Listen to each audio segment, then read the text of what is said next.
नमस्कार। आज हम कक्षा 7 रुचिरा भाग 2 के तीसरे पाठ स्वावलंबन के विषय में चर्चा करेंगे।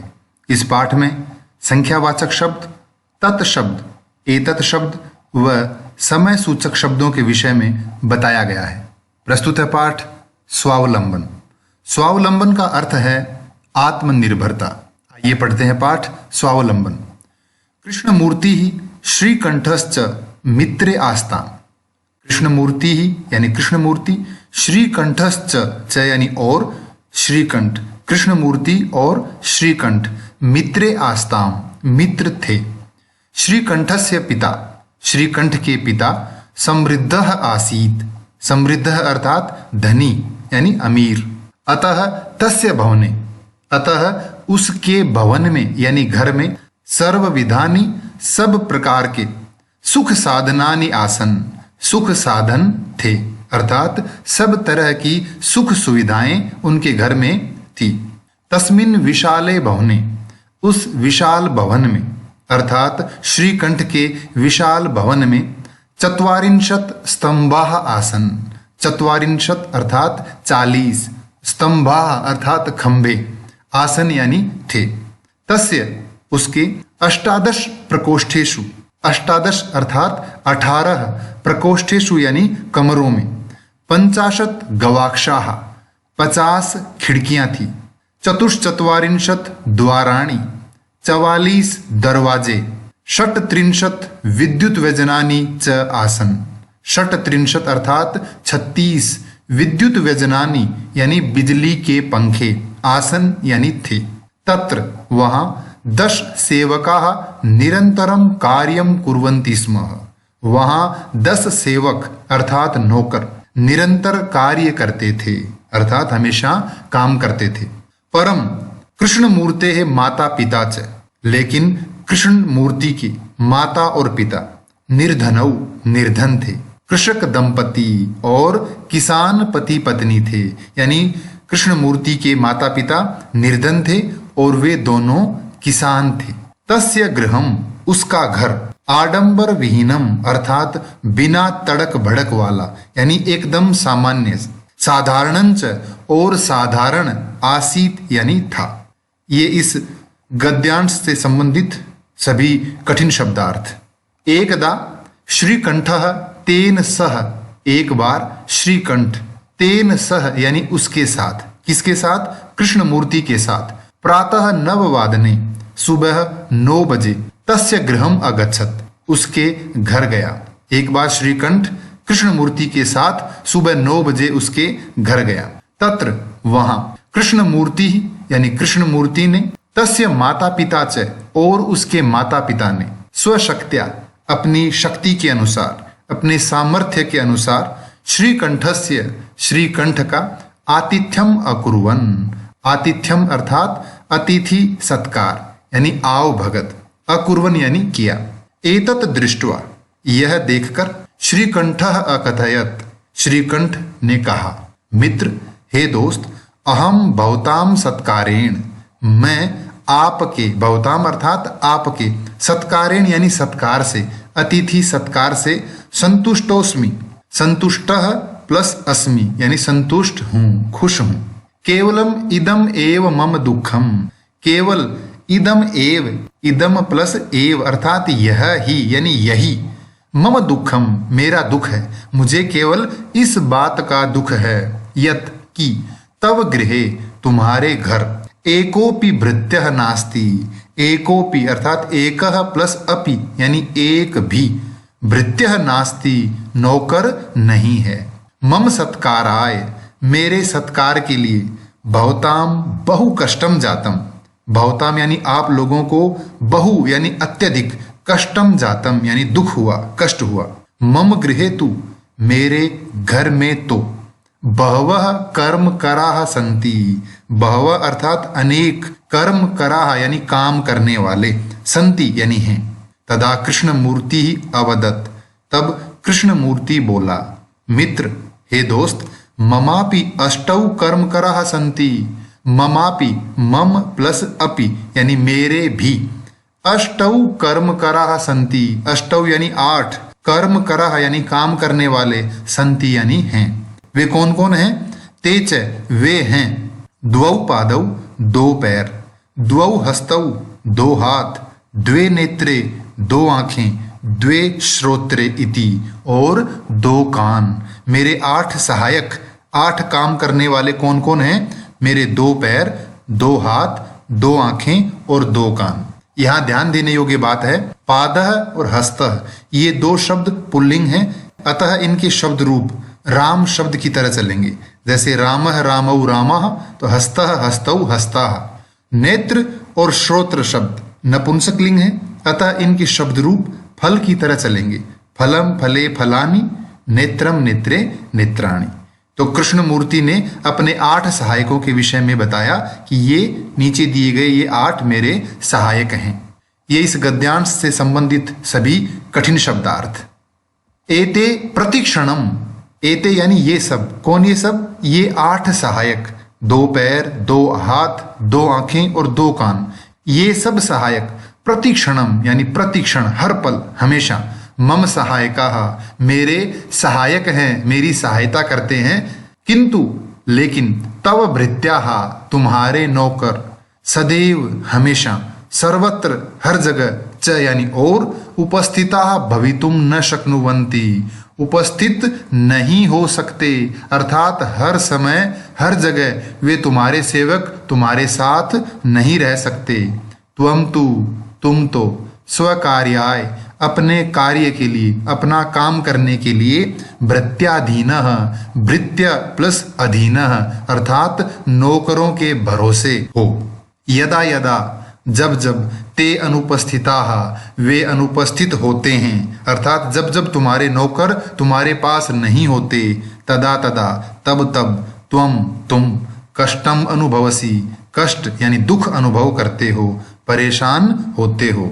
स्वावलंबने तु सर्वदा सुखमेव, स्वावलंबने अर्थात अपना कार्य खुद करने में, तू यानी तो, सर्वदा हमेशा, सुखमेव सुख ही सुख है।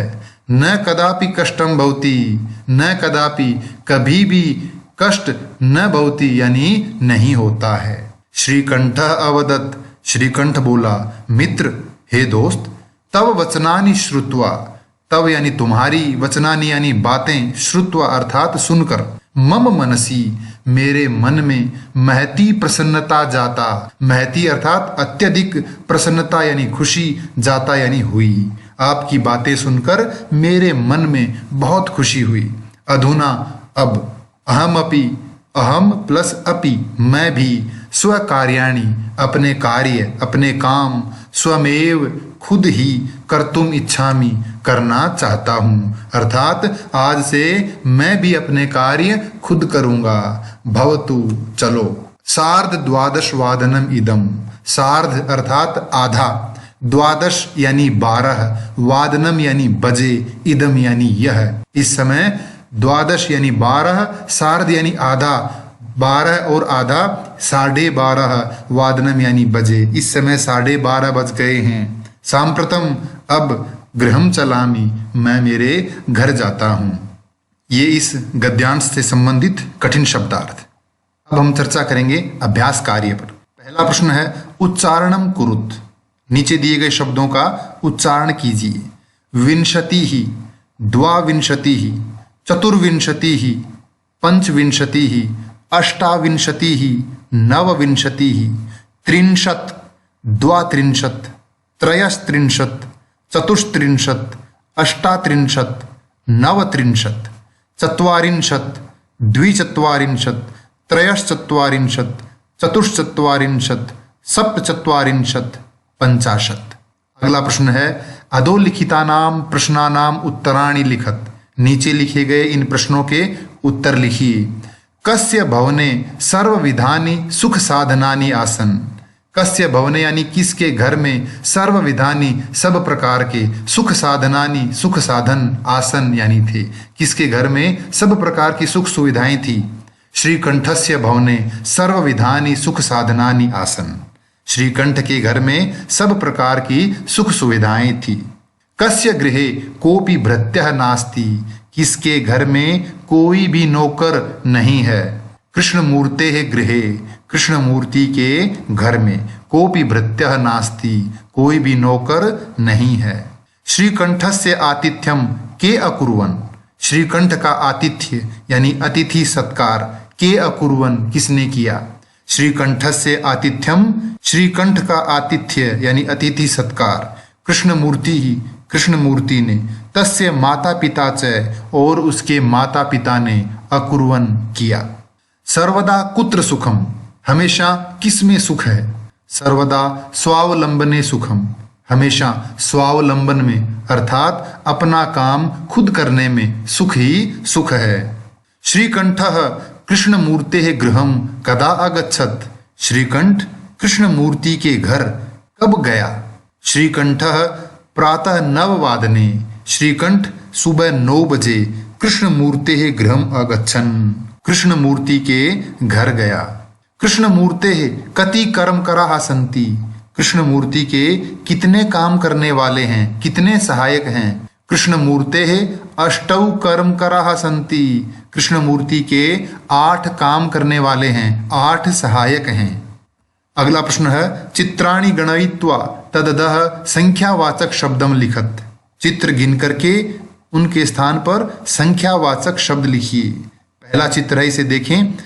1 2 3 4 5 6, 6 गुणा 3 18, 18 को कहते हैं अष्टादश। और ये क्या है, घड़े, घड़े को कहते हैं घटम, और बहुवचन रूप बनेगा घटम घटे घटानी, तो इसके लिए प्रयुक्त होगा शब्द अष्टादश घटानी। आगे है 21 आम्राणी, 21 आम, 33 पत्राणी, 33 पत्ते, 15 कंदुकानी, 15 गेंद, 36 सिक्तवर्तिकानी अर्थात 36 मोमबत्तियां, 24 कर्तरिकाः, 24 कैंचियां। अगला प्रश्न है मंजूषातः अंकानाम कृते पदानि चिनुत, इस पेटिका से नीचे दिए गए अंकों के लिए संख्यावाचक पद चुन करके लिखें। 28 अष्टाविंशतिः, 30 63, 24 चतुर्विंशतिः, 50 50, 27 सप्तविंशतिः, 31 एकत्रिंशत्, 40 चत्वारिंशत्। चित्रं दृष्ट्वा मंजूषातः पदानि च प्रयुज्य वाक्यानि रचयत, चित्र देखकर और इस पेटिका से शब्द चुनकर वाक्य बनाइए। चित्र देखें, ये 1 किसान, 2 किसान, अनेक किसान। पहले पेटिका में दिए गए इन शब्दों को समझते हैं। देखिए, एषः, एतौ, एते। एषः यानी यह एक, एतौ यानी ये 2, और एते यानी ये सब। तो हम समझ गए, एषः यह एक, एतौ ये 2, और एते ये सब। अगला शब्द देखें, कृषकः यानी किसान, कृषकौ 2 किसान, कृषकाः अनेक किसान। तो इसके लिए कृषकः, कृषकौ, कृषकाः। आगे है कर्षति, एक वचन अर्थात जोतता है, कुरुतः द्विवचन करते हैं, रोपयंती बहुवचन अर्थात रोपते हैं। तो एक वचन इसके लिए क्रिया शब्द होगा कर्षति, इन 2 के लिए द्विवचन रूप होगा कुरुतः, और इनके लिए बहुवचन रूप होगा रोपयंती। तो हमने ये लगा दिए शब्द। अब बचे शब्द क्षेत्रम यानी खेत, धान्यम यानी धान, और खनन कार्यम यानी खोदने का कार्य। तो क्षेत्रम यानी खेत, कर्षति जोतता है। तो पहले इस चित्र के लिए वाक्य बन गया, एषः कृषकः क्षेत्रम कर्षति, यह किसान खेत जोत रहा है। दूसरा शब्द है खनन कार्यम यानी खोदने का कार्य। तो इसके लिए बनेगा एतौ कृषकौ, ये 2 किसान खनन कार्यम कुरुतः, खोदने का कार्य कर रहे हैं। अंतिम शब्द बचा धान्यम यानी धान, और ये वाक्य बनेगा एते कृषकाः धान्यम रोपयन्ति, ये सब किसान धान रोप रहे हैं। अगला प्रश्न है अधोलिखितान समयवाचकान अंकान पदेषु लिखत, इन समय सूचक अंकों को शब्दों में लिखिए।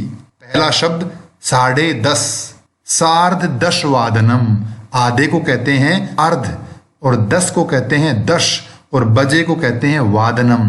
तो सार्ध दश वादनम। 7, तो 7 के लिए शब्द होगा सप्तवादनम। 2:30 सार्ध द्विवादनम। 11 एकादश वादनम। 4:30 सार्ध चतुर्वादनम। 1:30 सार्ध एक वादनम। 5 पंचवादनम। 3:30 सार्ध त्रिवादनम। 9 नववादनम। 12:30 सार्ध द्वादश वादनम। 8 अष्टवादनम। 7:30 सार्ध सप्तवादनम। अगला प्रश्न है मंजूषातः पदानि चित्वा रिक्त स्थानानि पूरयत। इस पेटिका से उचित शब्द चुनकर रिक्त स्थान भरिए। पहला है ऋतवः भवन्ति, ऋतुएं होती हैं। कितनी? षड यानी 6 ऋतुएं होती हैं। मासाः भवन्ति, महीने होते हैं। कितने? 12 अर्थात 12। मासाः 12 भवन्ति, 12 महीने होते हैं। एकस्मिन् मासे, एक महीने में। 30 अथवा 1 30 अथवा 31 दिवसाः भवन्ति, दिन होते हैं। फरवरी मासे, फरवरी महीने में। सामान्यतया 28 28 दिनानि भवन्ति, दिन होते हैं। मम शरीरे 2 हस्तौ स्तः, मेरे शरीर में 2 हाथ हैं। इस पाठ से संबंधित कोई भी प्रश्न हो तो कृपया कमेंट में लिखकर अवश्य पूछें। धन्यवाद।